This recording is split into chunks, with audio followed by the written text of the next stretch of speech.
Fransızlara karşı savaşırken şehit düşen Türkmen asıllı Yusuf-ül Azam'a kimdir?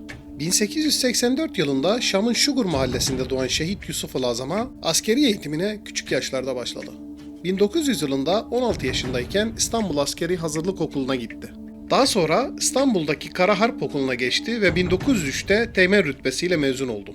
Aradan bir yıl geçtikten sonra Yıldız Sarayı'ndaki Kurmay Okulu'nda seferberlik eğitmeni yardımcılığı görevini yürüttü. 1913'teki Balkan Savaşı'na katılan Yusuf Lazma, daha sonra Osmanlı Harbiye Nazırı Enver Paşa'nın Anadolu, Suriye ve Irak'taki Osmanlı ordularının teftiş görevini üstlendi. Daha sonra Kafkasya'da bulunan kuvvetlerin kurmay başkanlığına, ardından da İstanbul'daki 1. Ordu'nun kurmay başkanlığına atandı. 1. Dünya Savaşı'nın sona ermesiyle birlikte Kral 1. Feysal'a Suriye Krallığı'nın kurulmasında yardımcı oldu. Haziran 1920'de Fransızlara boyun eğen Kral Feysal'a karşı çıktı ve Fransız sömürgesini reddetti. Aradan çok geçmeden de kendi önderliğinde gönüllü bir grupla Fransızlara karşı direniş başlattı.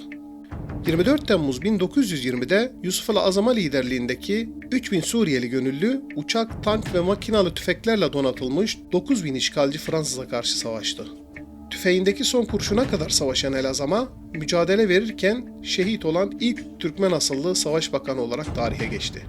Şehit Yusuf-ül Azam'ın naaşı Şam'a 28 kilometre uzaklıkta bulunan Meysalun mezarlığına defnedildi.